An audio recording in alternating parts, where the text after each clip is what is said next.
welcoming everyone, everyone that's here in person today, and those of us that are tuning in online. I'd like to remind everybody to please silence your cell phones all the way. Just go ahead and check it now before we get going, and you forgot, and then all of a sudden it's playing Looney Tunes in the middle of the meeting. So we just want to make sure we give everyone the respect for their time and each speaker speaking. We ask for your patience and understanding as council deliberates on the various agenda items. We do have a very long agenda today, so we will try to get through it diligently. There is open public comment at the meeting, and there is sign-ups here at the front. You can sign in your name. That just helps keep us organized and gives the information to our clerk in preparation for that. There is a specific public hearing as well. That is separate and it has its own separate sign-in sheet. And so make sure you know which hearing you're signing up for, whether it's just general public comment or the actual public hearing. We want to acknowledge the staff's work in preparation of the meeting. Their insights are invaluable to each topic of town business and appreciate our town manager.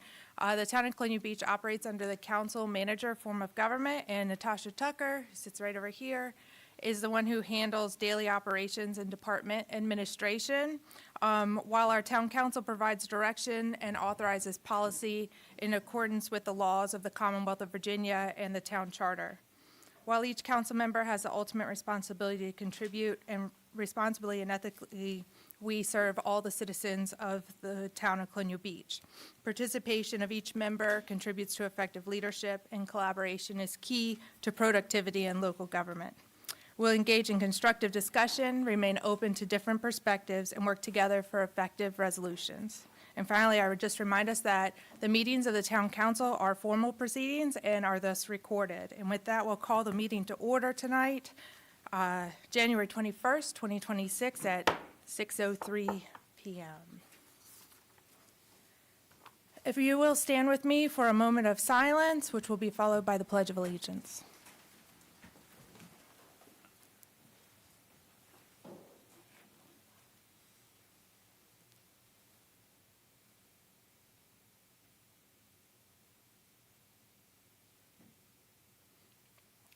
Join me in the Pledge of Allegiance. I pledge allegiance to the flag of the United States of America and to the republic for which it stands, one nation, under God, indivisible, with liberty and justice for all.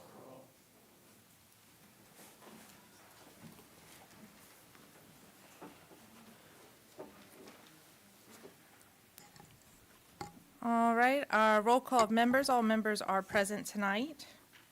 Do we have any additions to the agenda? I don't have anything. Do we have a motion to approve the agenda as written? Is there a second to that? Second. Okay, and all in favor say aye. Aye. Any opposed? All right, the consent agenda has 2 sets of minutes on it. Is there a motion to approve the consent agenda? So moved. Is there a second to that? Second. Any discussion? All right, all in favor of the consent agenda? Say aye. Aye. Aye. Any opposed? Okay. Next up, we'll go our council member liaison, our commission reports, and I'll start with Mr. Wood this time. Okay, actually, I'm going to ask our 2 different departments to speak directly. The chief has some important information on the investigation that is going on, and I was wondering if you could give us an update on that. Good evening, everyone. I would like to provide an update on the November 8th, 2025 incident. This Friday, January 23rd, I will be meeting with the Northumberland Commonwealth Attorney, Ms. Jane Wrightson, and the Virginia State Police BCI investigator to discuss the status of the investigation. If the investigation is complete, then Ms. Wrightson will review the information gleaned from the investigation, make a decision based upon the evidence, and then issue a decision on the matter. Once that decision is rendered, we will continue an internal investigation into the incident. After the internal investigation is completed, we will be able to provide a more comprehensive update. Again, I thank you all for your patience as we move toward an equitable and just result in this matter. Well, thank you, Chief, for your leadership on that. I know it hasn't been easy for the department. Thanks, sir. If I could also ask our Planning Commission to go ahead and just give us a brief update on what took place at our last meeting and things going forward. Sure. I did want to, Planning Commission had asked that it be announced at tonight's meeting. We did set a special called meeting to have 2 public hearings. That is set for next Thursday, January 29th, 6 PM. The public hearings are a zoning text amendment to allow telecommunications facilities in the C1 with a conditional use permit, and the other is a conditional use permit application for 100 Washington Avenue for mixed-use development. Those will both be held at the special meeting next Thursday, January 29th, assuming the roads are passable. They did re-elect Nathan Howell as chair and Vicki Luna as vice chair. They have changed their meeting times to be 6 PM going forward to allow people to get home from work and to be in line with the council.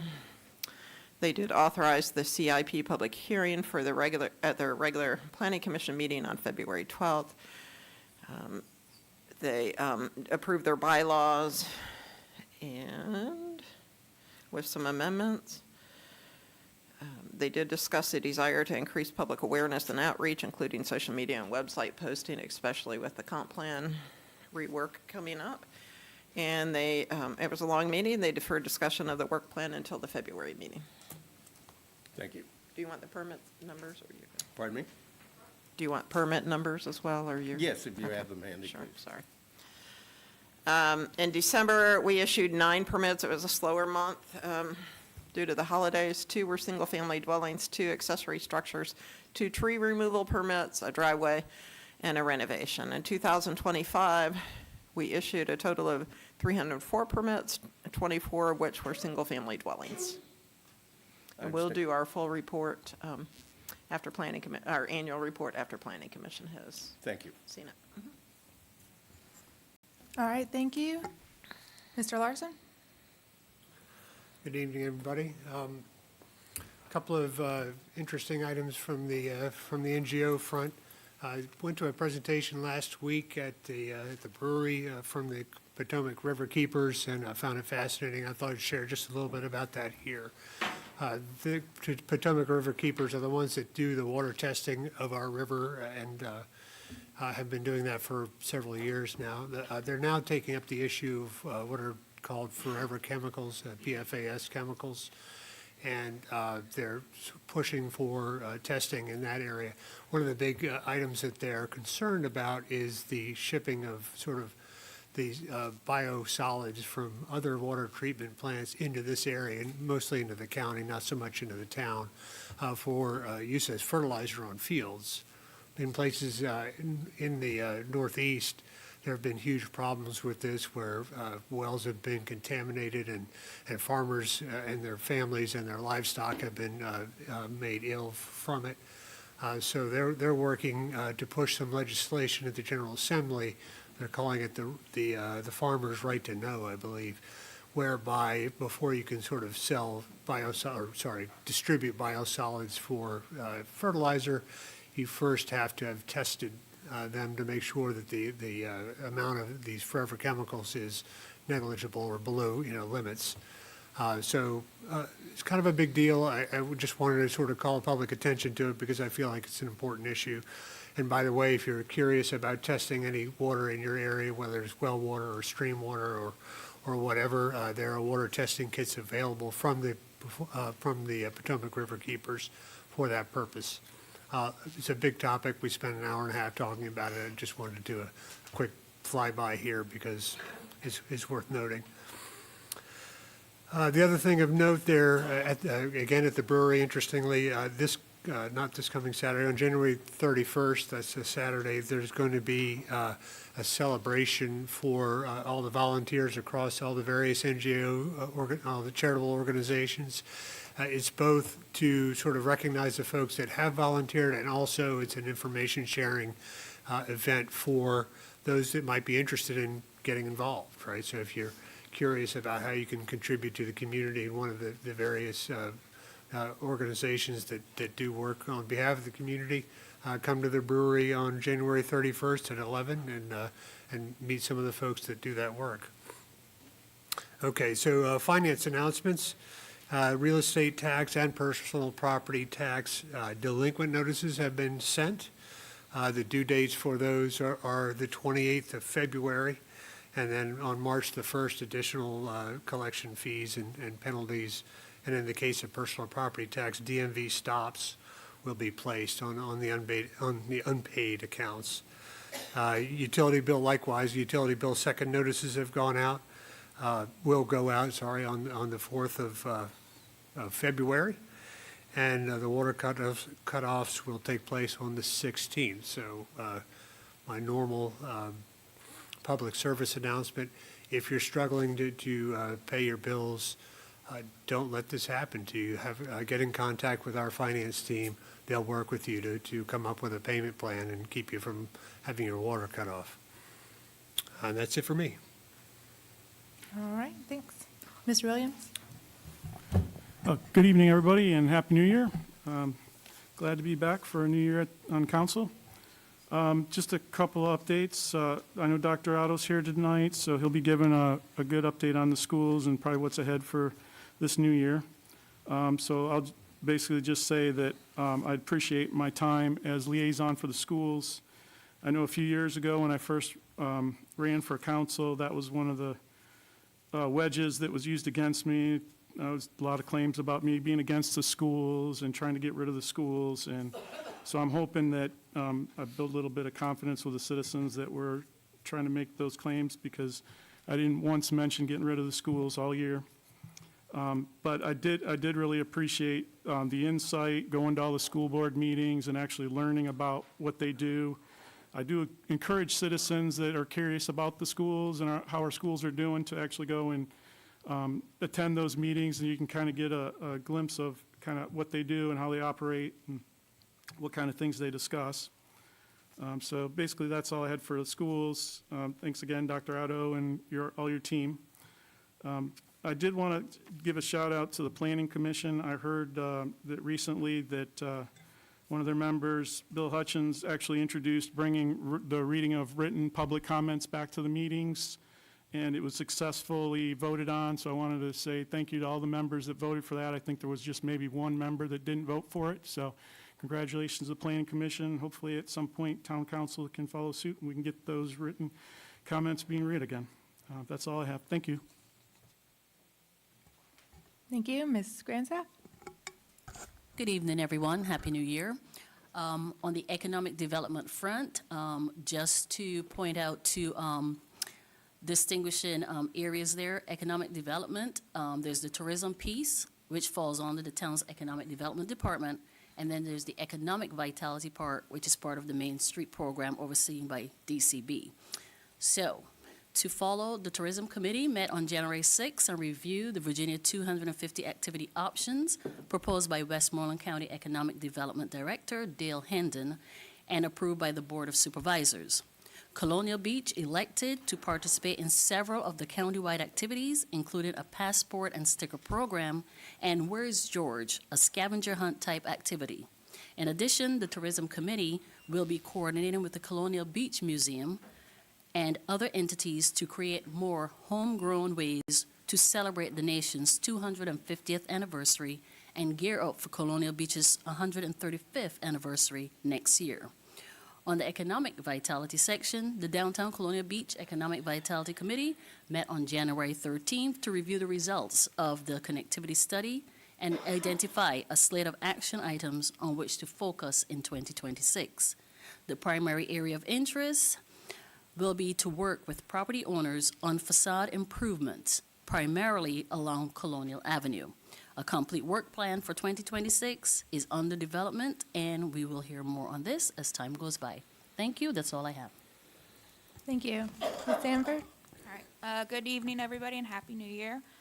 For parks and recreation and events, we have 2 upcoming events. So this Friday, weather depending, obviously, on January 23rd, from 12 to 4 p.m., we have a health and wellness jamboree, which is going to be at the community center. It's a community event focused on health and wellness resources, neighborhood connections, and fun activities. The second one, Mr. Larson already mentioned, which is the volunteer event, again, next, not this Saturday, but the following Saturday, January 31st. And there are flyers on the back table in the room if you guys are interested in reading more about those 2 events. And then there are 4 monthly events coming up. Every second Tuesday, there is a community board game night from 6 to 8 p.m. at the community center. There's also coffee walks every second Friday at 8 a.m. starting at Colonial Buzz. There's also a yoga class on Tuesdays from 10 to 11, again at the community center, and a functional fitness class on Fridays from 10 to 11 at the community center. And that is all I have for Parks and Rec. Mr. Allison? Good evening, everybody. Public Works Liaison. So exciting news from the infrastructure and utilities. We had 1 utility install. We had 5 repaired water leaks. Sewer backups were cleared. They have cleaned and flushed approximately 5,800 feet of sewer main, 20 manholes inspected, and 1 sewer installed.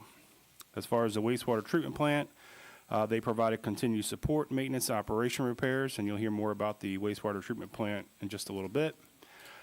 Going towards our streets, they had ongoing ditch cleaning and rehabilitation for improved drainage and flood prevention, filled potholes across town, and prepared for the upcoming snowstorm, including equipment and crew readiness. They're looking at anywhere between 10 to 20 inches, and I believe our town manager will provide more information on, how to look out for directions from our town to facilitate the public works of cleaning our streets a little bit quicker. General services, they removed the town Christmas decorations, conducted yard debris pickup throughout town, prepared the Azalea Park site, and repaired benches at Castlewood and along the nature trail. And that's all I have for this evening. All right, thank you. I do want to remind people with the pending snow ahead that if it's possible to please not park on the street. Leave the streets as open as you can for the plows to come through, and also for emergency vehicles, the police department that patrols, and any other kind of medical emergency or fire department emergencies that could happen during that time. And be prepared. It's going to snow, and then it's going to be really cold. So make sure you're ready for that as well as you can be. I also wanted to congratulate our District 5 Supervisor, Mr. Trivett, who is now the chairman of the Board of Supervisors. The first time, I think, maybe in 30 years, I was going to say in my lifetime, that the District 5 has had a chairman at the Board of Supervisors. So I think that deserves a little bit of a round of applause.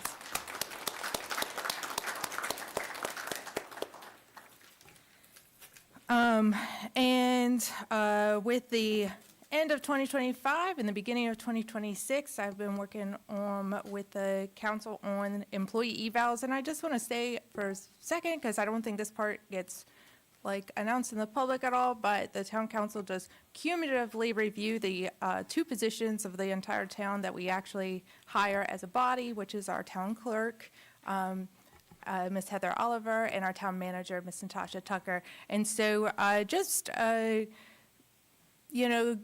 give them a little bit of kudos, because they got 7 bosses reviewing them, and that's what's on our closed meeting agenda tonight, is their annual performance reviews. But I just want to thank them for their time over 2025, because they're going to get feedback tonight about seven bosses. So think about that when you go to work. All right, that's all I have. I know we have a lot on our agenda tonight, so I want to keep moving forward. Town manager update is next. Good evening, everyone. Happy New Year to you all. We will begin the town manager updates with the second quarter financial report from Ms. Lisa Oakes, our finance director. Our chief of police, Les Parsons, will provide the fourth quarter public safety report. Jamie Sylvius of Emboden will provide the sewer plant update, followed by project updates that I will provide. Lisa? Good evening. This is the second quarter financial report, and we're going to start off with the general fund. And the slide shows our revenue and expenditures during the second quarter, along with the year-to-date figures. At this point, the percentages of collection on revenue is roughly 49% that we had budgeted to receive, and we have spent roughly 54% of the budget. So we're pretty much on track with the budget at around a 50% at this half-year mark. Next slide shows the breakdown for this quarter. We're going to move on to sewer.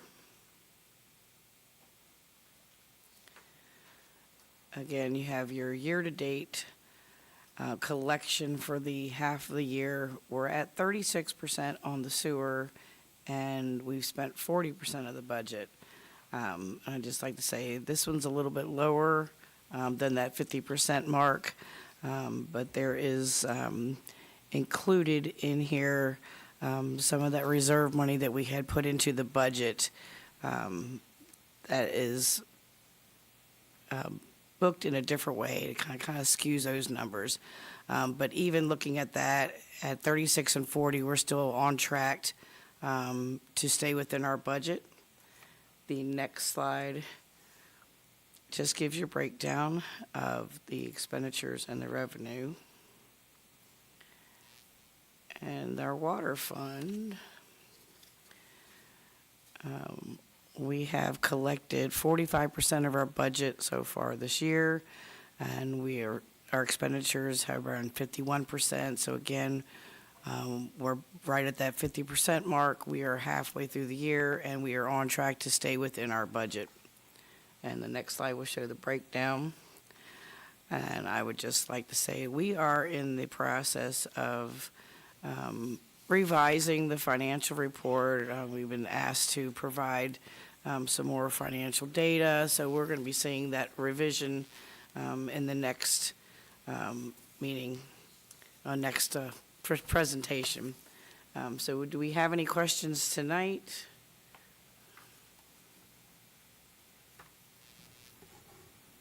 Yes, Mr. Williams. Just a quick question. You said provide more data. What kind of stuff are we looking at, like details? We've been given some suggestions. We're going to look into that.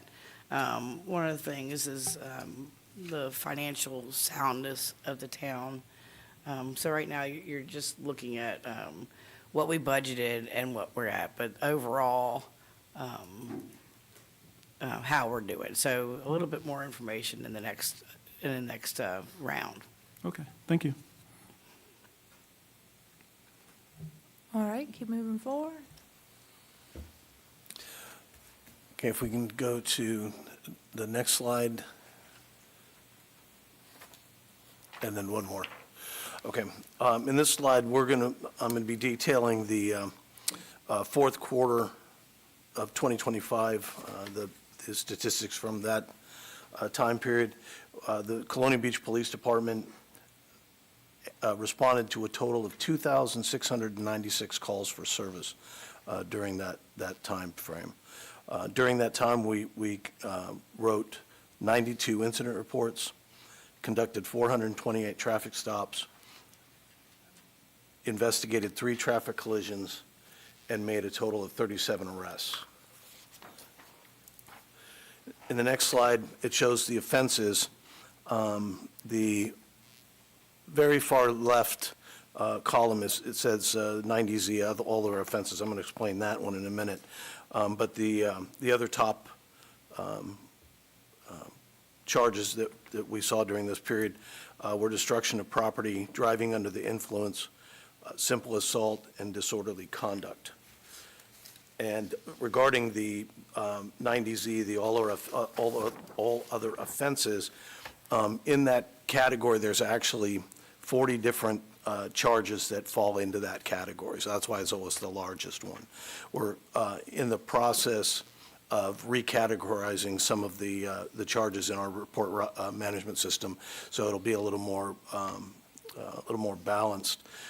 But the top five, or some of the top five in that category were, and the lion's share were in warrants obtained for traffic violations, public intoxication, warrant service, obstruction, and hit and run. Next slide, please.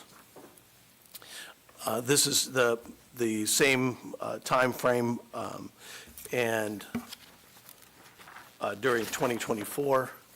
And if you see, I don't know if you noticed, but in the DUI category, driving while under the influence, we went down in that category. So I think our traffic enforcement efforts are helping keeping our streets just a little bit safer. Next slide, please. This slide details our arrests, and again, the all other offenses would be those 40 categories I spoke of earlier. The top three in that were driving under the influence, simple assault, and larcenies, which are thefts. And again, there was a total of 37 of that main. Next slide, please. This shows the offense trends from the fourth quarter from this year and from last, and shows just what the offense trends during the days of the week. And when we analyze data like that, we're trying to adjust our staffing levels to address some of the needs indicated in that graph. Next slide, please. This just shows the offense trends by the hour of the day.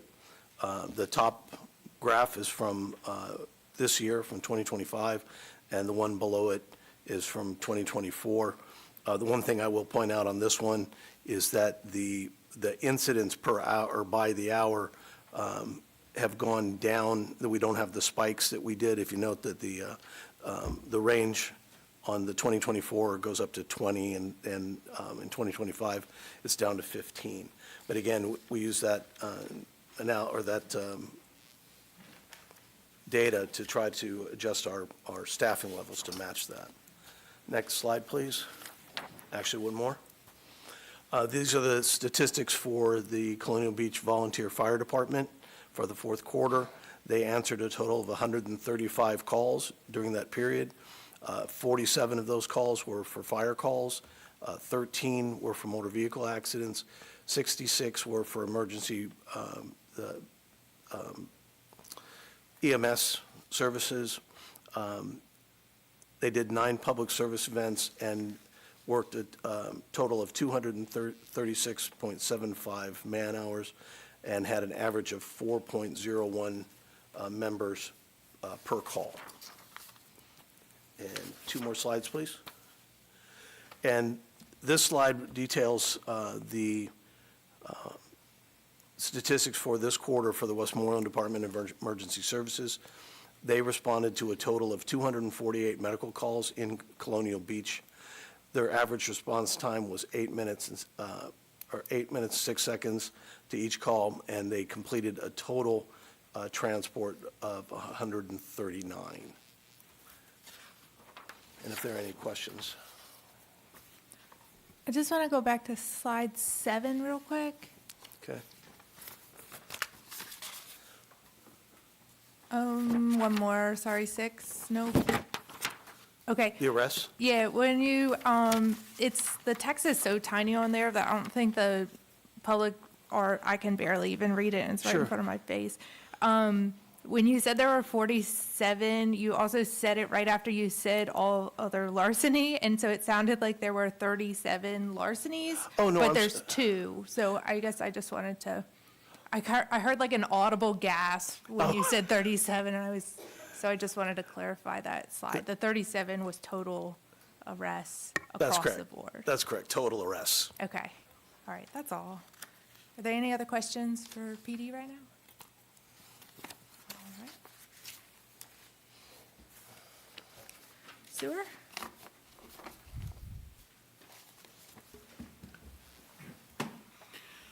Can you take it to the next slide?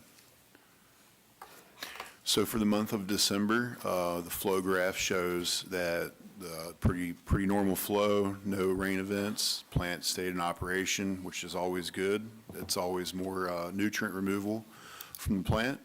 Next slide, please. For this slide, you can see that there was a couple of elevated E. coli's. I'm having a hard time reading the screen, I'm sorry. Yeah. I'm gonna go up to the podium.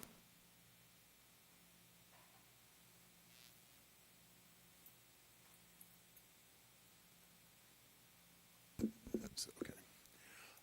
So for here, the BOD and ammonia was all really good, mostly non-detect. Next, scroll down just to E. coli. There was a couple of elevated, which are usually just anomalies. It's a geometric mean, so it's really hard to go outside of that. But those are all very good numbers. Next slide, please. And for phosphorus, it was a really good month. Couple of elevated phosphorus. That normally happens when it gets colder. It's a little bit harder to remove phosphorus as it gets colder. Next slide, please. And it was a very good month. We're happy with the way the performance of the plant, and if anybody's got any questions, I would be happy to answer them. What do you have to do to prepare for this winter storm that's coming up?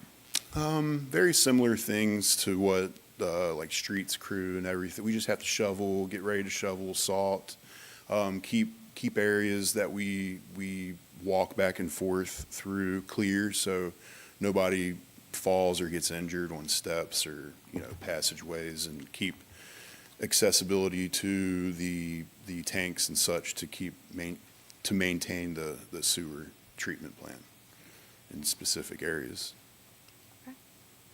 Mr. Wood, I see your hand. The influx of meltwater is not going to create a problem for us, is it? So if the temperatures stay low, then it will be a very slow leak, if you will, of the water through the soil to the infiltration that it normally gets through. So generally speaking, snow is better than rain. But with the temperatures it's calling for afterwards, I don't suspect a lot of inflow. I suspect that the plant will remain in operation. So that I think it'll be good. Okay, so we're not going to have problem keeping it staffed. I'm assuming that you poor guys are going to, once you get there, you're going to be there. Is that a fair assessment? Oh, that's a fair assessment. And so staffing is not going to be an issue? No, no, sir. Thank you. There's no beds over there. Okay, Well, I mean, we keep it staffed 24/7. I so- know. Would it be helpful to have some cots? Yeah, I'll bring you a sleeping bag. It maybe. Okay. Gosh, don't put a cot over there. Then I'm gonna have to make sure nobody's lays down in it. That, we don't have to worry I about know, that. I'm just messing with you. Did you bring your whip, Madam Mayor? No, I'm glad we had a good month. I know sometimes when we drop in population in the winter, it's actually very difficult to keep the plant running because there's not enough for them to feed on. We actually do not have enough sewage going to the plant to keep the bugs alive. And I know you guys have been mitigating that with additional food for them. Yes, ma'am. So, but that seems to be working effectively, so. Very effectively. Good. Yeah, so we will actually welcome our summer residents when they come back to us because the plant will have the nutrients that it's That's asking right. for. Okay. I think that's it. Yeah. Any other Thank you. questions for Imboden? Okay. Keep moving forward. Thank you. Okay, next slide, please.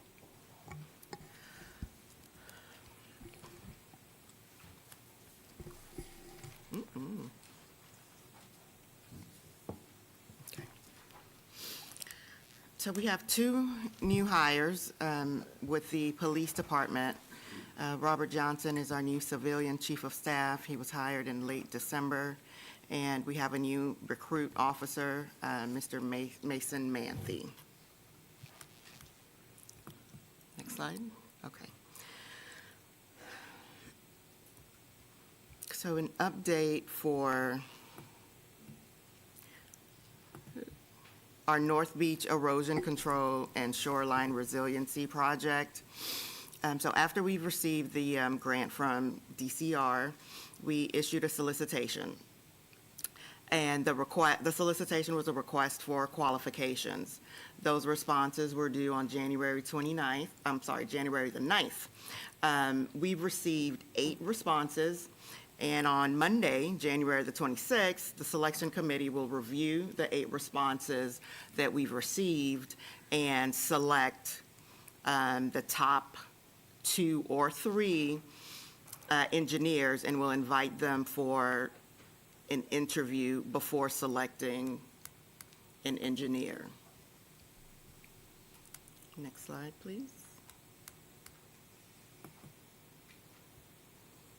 So the timeline for this phase of the project is an 18-month timeline. And it's structured as such so that the plan ensures that all of the engineering, the environmental reviews, and all of the permitting would be completed in an efficient and effective manner. So months 1 through 3, that's the procurement phase, we've just completed that. So that occurred with the publishing of the RFP, and we'll select the engineering firm after we've conducted our selection committee review. Months 4 through 5 will consist of our contracting phase. Now, after the interview, we'll select an engineer, and we'll enter into negotiations with the engineer and finalize a contract, which will then bring back to council for awareness and your review. Months 7 through 14 consists of the design and environmental review phase. The engineer will develop the final designs, conduct the full review of those designs. Months 15 through 17 will consist of the permitting phase. So all of the applications for the construction permits will be submitted at that time for month 18, which is the finalization and delivery, which will consist of the wrap-up. After the 18-month period, the next phase would be to submit for the next round of DCR grants so that we can move into the implementation for the construction based on the cost estimates that's provided for the project. Next slide, please. Okay. So you have just a picture of the area where the work will be conducted. And this is just an overview of what the engineer will provide. The engineer will provide approximately 280 linear feet of shoreline restoration and stabilization, approximately 740 cubic yards of sand fill. They'll complete approximately 13,000 square feet of tidal wetlands and beach area. And finally, the sand fill will be protected with 180 linear feet of stone breakwater. So that's just an overview of where we are now with the North Beach project and the next steps after the 18-month phase that we're currently in. Next slide.